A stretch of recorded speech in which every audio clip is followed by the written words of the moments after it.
So somebody asked me a simple question this week and I thought it was deserving of a full video.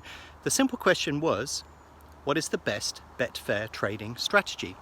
And while that sounds like a simple question, I think you can give a detailed answer to it. So that's what we've done. And in fact, the video turned out to be a bit longer than we expected. So what we've done is we've produced an edited version, which we put on YouTube, and we'll make the full version available on the Academy.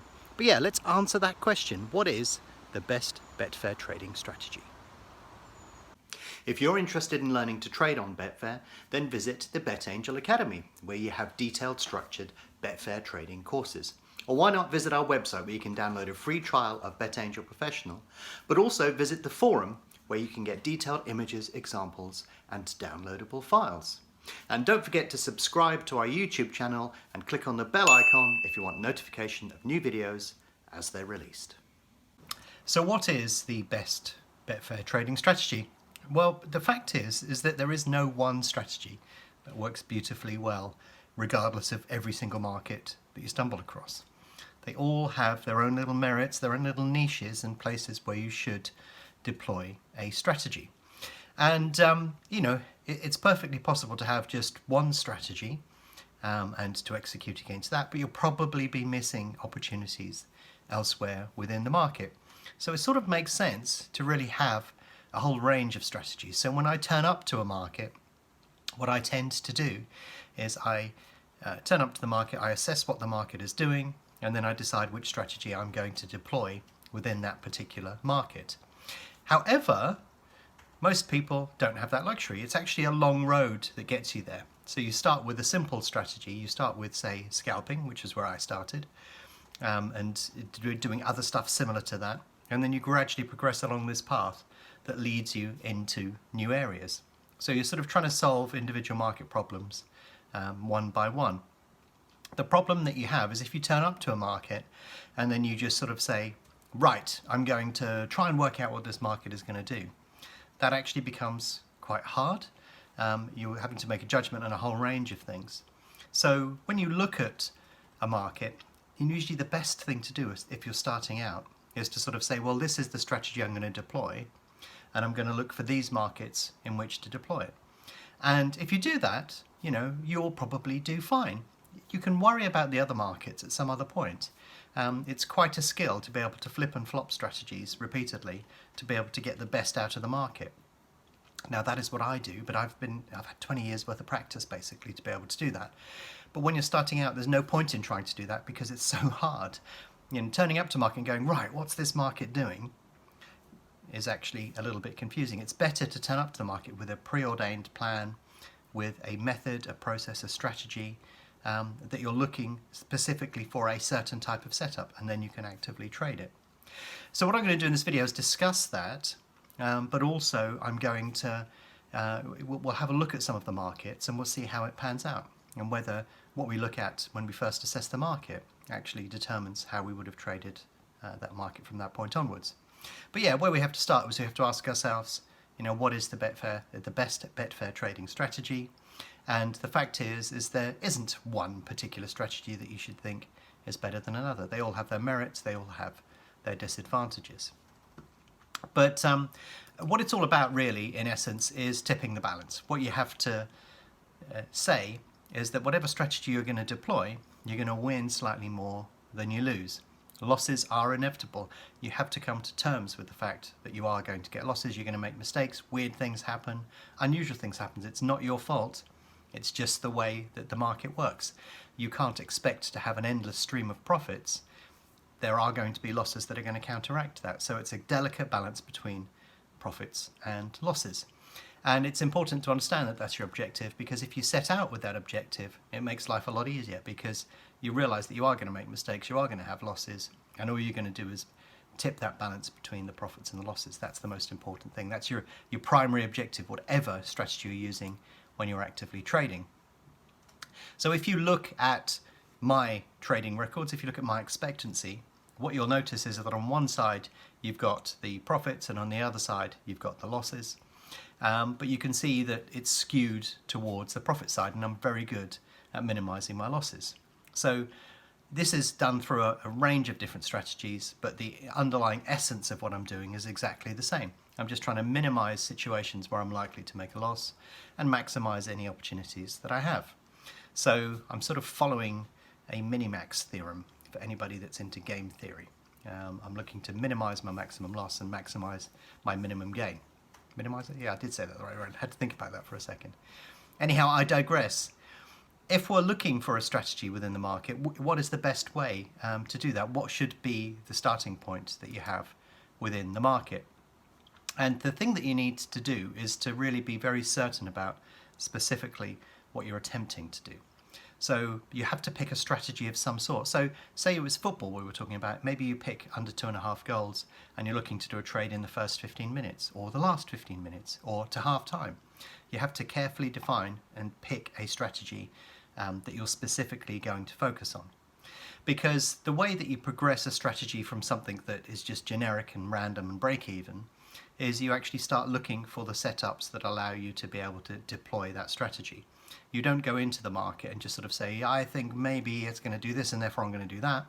Maybe after many years you can do that, or after a lot of practice. But the best way if you're starting out trading is to say, this is what I think the market's going to do, this is what I'm looking for, and this is how I'm going to do it. Now, second on the list, what I've put here is resist temptation, because the problem is you turn up to a market, you see something that you think is an opportunity, and therefore you may just think, well, you know what, I was looking for this, but I've seen that, and this is what I'm going to do. Don't do that. If you want to get practiced as a trader, pick one strategy and one strategy only, and then look for that opportunity within the market. Once you have mastered that, you can add another string to your bow and start looking for additional opportunities that you can deploy within the market. Then you need to rehearse that trade setup. You need to keep going through that. The problem you have when you start is lots of people just want a shortcut.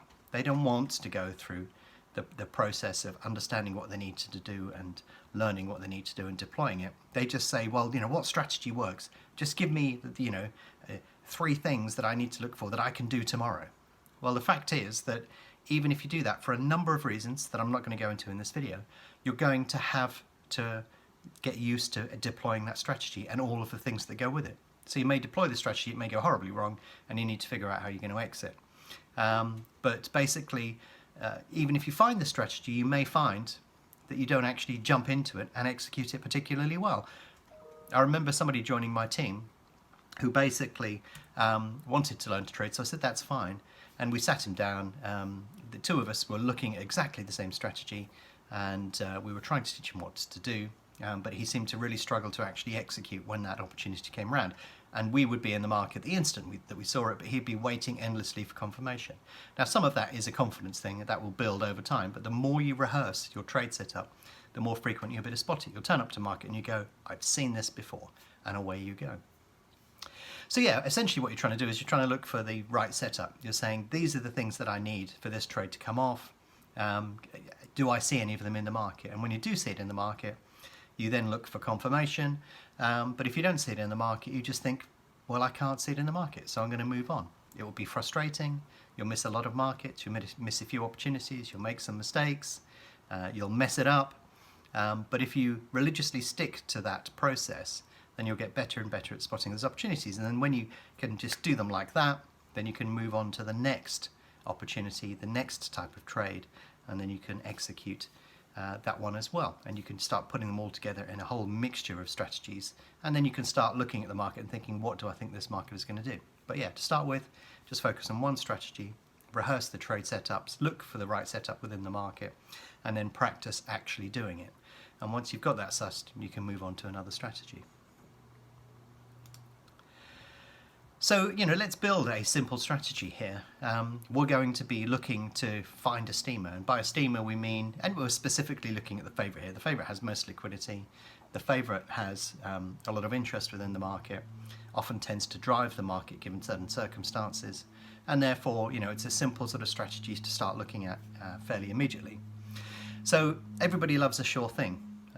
You see this, we saw it at Royal Ascot, we've seen it at Goodwood, we've seen it at a number of meetings where if a jockey or a trainer is in form, everybody loves to go for it. So, whether that happens or not, or whether it's just a general market movement that takes place, when a horse starts to get gambled, it just seems to self-perpetuate.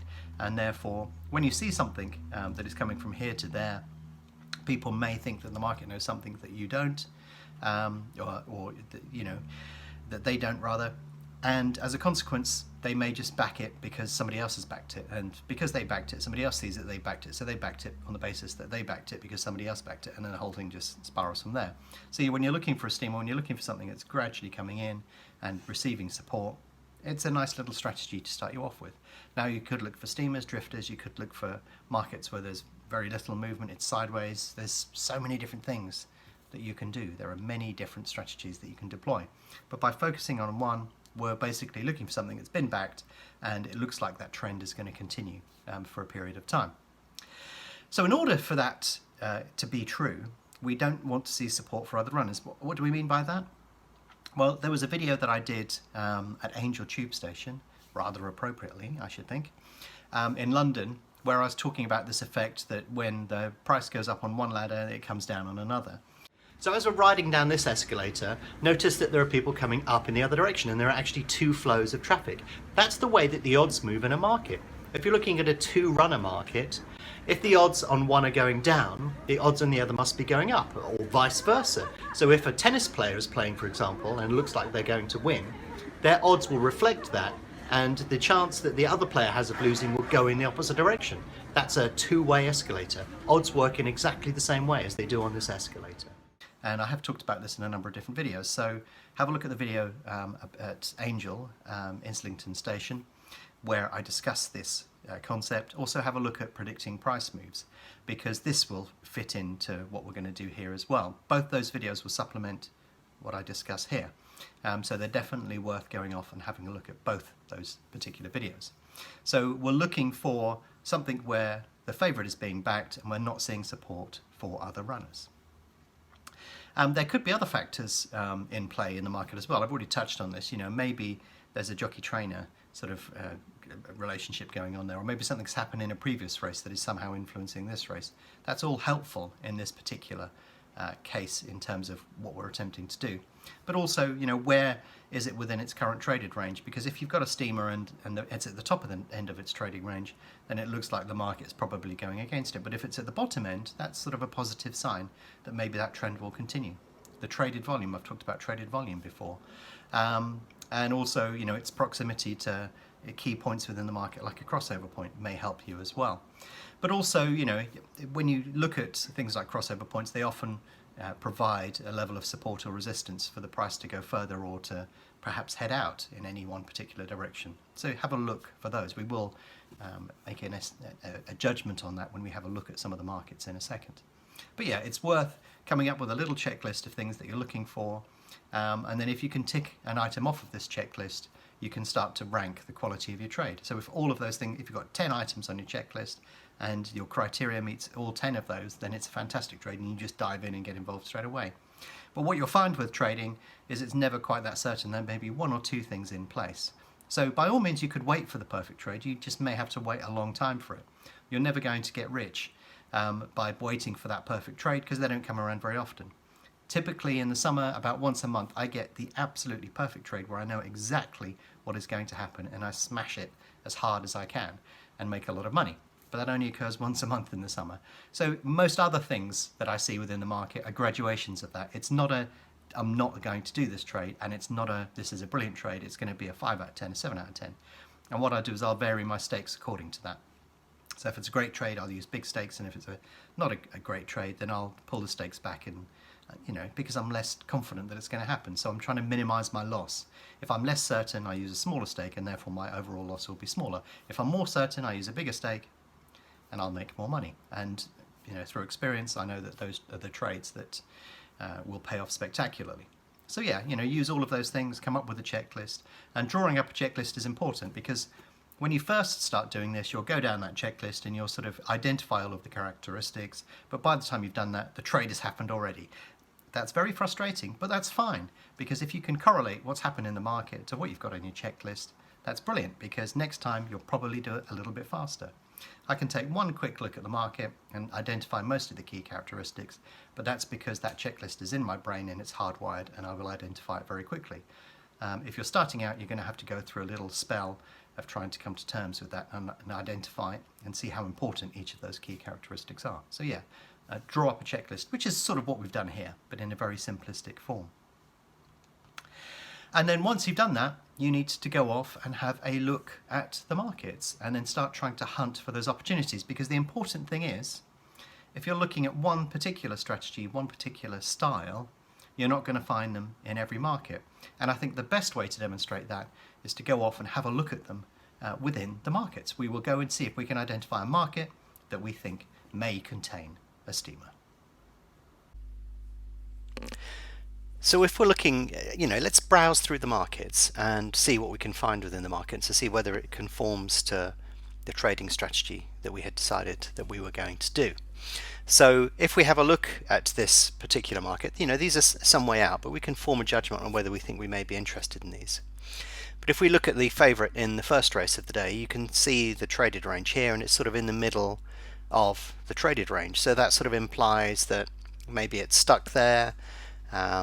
You can't read too much into that. But if we have a quick look at the chart, which is going to appear on another screen, let's drag that across. I'll pin it over here so that we can see everything in its glorious colour. But you can see the price has drifted here, and then it's got stuck around 2.5. So you could hypothesize that 2.5 is a significant point in the market, and that in fact it's been on a slight drift. But you can see immediately, if we look at the second favourite, that Flight of Thunder is obviously being backed in. If we have a look at the chart on Flight of Thunder, you can see that there's a lot of interest in that. So if we were deploying a strategy in this market where we wanted to back the favourite on the basis that the favourite was coming in, ask yourself this question now: is this the market in which this characteristic is creating the opportunity for you? And you'd have to say no. The second favourite is coming in. That's putting a bit of pressure on the favourites to go out. So therefore, this market would not be suitable for this particular strategy. Now, you could at this point change your mind and say, oh, actually, I think I'm going to go for the second favourite. But you've broken your rules immediately there because you weren't looking for that. And if you keep breaking your rules like that, then you're going to get confused, because the next market, it may be that the third favourite is being backed in or something along those lines. If we want the favourite to get backed in this particular market, if we want it to receive support, we really need to see the second favourite, which is the next highest price, at the top end of its range and drifting, whereas we're seeing absolutely completely the opposite at the moment. So in fact, it may be that the favourite continues to drift. It's really about, if we go back and look at the chart on the favourite, it's really about, does it break significantly above 2.5? And if it does, and we're seeing the second favourite coming in, then you'd probably think you'd want to lay the favourite. So it may actually be a nice case for laying the favourite here as opposed to backing the second favourite. But when the race starts, we're still some way from the start of this particular race. We want to see that backing support continues. Is the second favourite pushing down towards 3s, and is that going to push the favourite out? So you can make a quick assessment there, and if you're looking for strategy where the favourite is being backed, you can see that this market is most definitely not it. And the way that you should approach each market is to go in with an idea of what you're looking for, and then you look for things that confirm that. You don't go into a market and then make up a pattern of behavior or activity that sort of makes sense almost in hindsight. You're looking for things that create the conditions where your trade is going to be likely. So I'm going to skip forward on this market. We'll have a look at some of the others, and we'll see if we can find any of those sort of characteristics. So we're looking at the second market. You can see here that the favourite is towards the bottom end of its current trading range. So if you wanted to see that continue, you would probably want to see a few other things at the top end of their current trading range. But you can see the second favourite's being backed in as well. So there's probably going to be a bit of a battle between these two. The fourth favourite, Dance to Freedom, you can see has obviously been on a drift.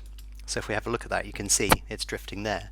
So the question that you have in your head for this market is, which is it, the favourite or the second favourite that's going to be backed? Which one of these two is going to come in? So does that fit our criteria?